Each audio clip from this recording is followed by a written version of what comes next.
Hello everyone, my name is Thomas, I'm one of the coaches for Team Luminosity Gaming, and welcome back. Today we'll be covering the Season 2 balance changes and their effects on the metagame. Starting off with everyone's favorite gun, the Krig 6. Its ADS time was increased by 10 milliseconds, going from 250 milliseconds to 260 milliseconds. All extended mags now have an added mobility penalty. Its potential 3-tap range also has been reduced by 2 meters. These changes will make the Krig slightly worse than it is right now, but it is not enough to really stop it from being a top-tier AR in multiplayer. The M16's Wildfire perk has had its recoil pattern changed and now has a 15% flinch penalty, which makes it similar to guns like the ICR. The damage in the second range has been reduced from 28 to 27. This will make getting 1 bursts with the base gun harder, but it doesn't change the time to kill in multiplayer with the Wildfire perk. It won't change much in BR either, as you only need 1 chest shot to get the same time to kill as pre-nerf. The EM2 has received some nice changes, with its bullet velocity being increased from 600 meters per second to 800 meters per second. This will make the hit wrench and the time to kill feel way more consistent. Its reload times have also been reduced. The Ranger Barrel's penalties have also been reduced, which should make the gun feel less sluggish, although the bullet velocity boost has been reduced by 20% to offset the increased base bullet velocity. The 40-round mag's ADS time penalty has also been reduced by 3%, which is quite minuscule, as it translates to less than a frame. Its minimum damage in Battle Royale has been increased to 27, and this should make it one of the best ARs to use, as it went from having one of the worst long-range time to kills to now having a very competitive time to kill. The HBR A3 had its ADS time reduced from 250 milliseconds to 245 milliseconds, which is nothing, and its initial recoil has been reduced, which is nice, as the initial kick of the HBR can be problematic in ranged fights and was one of its bigger drawbacks, although it still has some substantial horizontal kick mid-spray, so it will probably remain an off-meta option. The BK57 is getting its flinch reduced. These changes are alright, but the biggest change for it is the improvement to the initial recoil, which was its main issue. This allows it to be a great alternative to the Kilo, with better mobility, similar BSA, and less rewards for headshots. The Mana War's reload time has been significantly reduced, going all the way down to 1.29 seconds, which is actually faster than a good majority of the ARs. Its ADS time is also getting reduced by 1 frame, which gives it the fastest ADS time out of all the 3-tap ARs. This makes it handle much faster and can potentially compete with the current meta ARs, although the punishing fire rate holds it back. The AK-117's initial range has been increased by 2.5 meters, which I guess is something. The ICR is also getting some very minuscule changes, with its second range being increased by 2 meters and the recoil on the third shot getting improved, which won't really change much though, as the ICR never had issues with recoil. Now moving on to the SMGs. CBR4's reload time has been increased from 2.1 seconds to 2.3 seconds, and from 2.3 seconds to 2.5 seconds. And the strafe speed boost you get from the light stock has been reduced to 15%.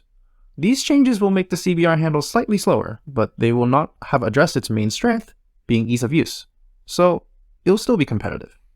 The base QXR now does 10% more damage to the arms, which means that aiming for the upper body can be extremely deadly in close quarters, as landing 1 chest plus 1 arm shot will result in a 4-shot kill at 207 milliseconds. This makes the base QXR potentially one of the best SMGs in multiplayer, as it has excellent close range performance while still having a great 5-shot kill range thanks to the chest multiplier, although enhanceable is still mandatory for Battle Royale. After what feels like an eternity, the MSMC has finally received some well-deserved buffs. For starters, its reload time has been reduced by 25%, which is similar to guns like the Fennec. The largest extended mag now increases the capacity to 40 rounds instead of 36 rounds, and its initial recoil has been reduced. These changes have solved its main drawbacks and should make it viable, although the Fennec will probably remain superior, as the sustained recoil is still horrible. Its first and second ranges also received a near invisible buff, gaining an additional meter. Wow. The MX-9's horizontal recoil, which was the main reason it couldn't compete with the meta SMGs, has been reduced. Now it can potentially rival or even replace that Fennec as a close quarters combat SMG, as it can be used at greater distances while still having comparable close-range performance. Speaking of the Fennec is getting nerfs to its BSA and hipfire spread, bringing it to the same level as SMGs like the QQ9 and the Switchblade. This doesn't really change the gun that much, as you rarely use it in ranges where said BSA would actually be a concern. And the 5MW laser, which you should probably be using anyway because of the sprint to fire boosts, still makes up for the hipfire loss. The LAPA's bullet speed has been increased by 50%, going from 300 meters per second to 450 meters per second, while its first and second ranges have also been increased slightly. This change makes it so that you no longer need to really run the Ranger barrel for it to be useful, effectively improving the strafe speed due to the barrel's penalty, and also frees up a slot for either an optic or maybe the BR compact barrel or another barrel that could either improve the 3-shot consistency or you can build it to your needs. This change makes a LAPA a pretty competitive option now. Now moving on to shotguns. The Echo now fires an additional pellet per shot, which should make getting 1 to 2 shot kills much more consistent. This also does increase its damage potential in Battle Royale, making it a lethal option to use for closer ranges. And while we're on the topic of automatic shotguns, the JAK-12's damage has been reduced, taking 1 additional pellet to kill on average. This paired with the nerfed widened hipfire spread means that it will be less consistent. The base JAK-12 is now a rather mediocre shotgun in multiplayer, but it still remains a decent option in Battle Royale due to the ease of use. Now moving on to LMGs. The Dingo is getting its range values increased from 12 to 20 to 16 to 23. When paired with the steel rain barrel, it will have a very comparable range to that of the AK-117. Its minimum damage in Battle Royale has been increased to 22, which actually makes it an upper tier option, although it is still outclassed by the S36. Overall, the Dingo is now usable in BR, and whether it can really compete in multiplayer is up for debate. And the M4 LMG's recoil is receiving some improvements, although this won't really change much about the weapon, as recoil was never an issue on the M4 LMG. Therefore, it still kinda sucks. Now, our last weapon on the list, the DLQ-33.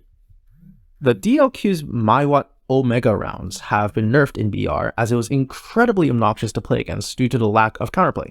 Its bullet velocity has also been reduced from 1200 meters per second to 840 meters per second, and the stun duration has been reduced by 300 milliseconds. This makes it harder to use at range, and gives some opportunity to escape after getting hit once. Overall, the DLQ is still a top tier sniper in Battle Royale, as it can provide some strong support, and the base gun is still a great option for aggressive snipers. Next, we'll talk about the lethals and tacticals. First, the C4.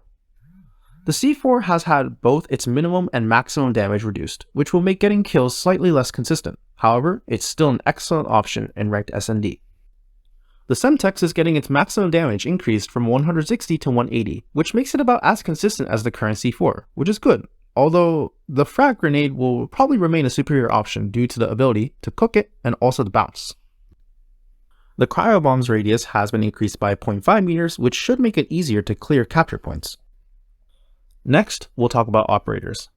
The Ballista operator skill is getting some actual nerfs, with its duration getting decreased by 10 seconds and the number of shots getting reduced from 3 to 2. This will make it a lot less viable, although it still retains the ability to gather intel and take at least 2 enemies with relative safety. Yeah, still broken. The Shadow Blade is getting its duration increased by 10 seconds, although it'll still remain as an unpopular option due to its high risk of use and difficulty of setting up. Next is the score streaks.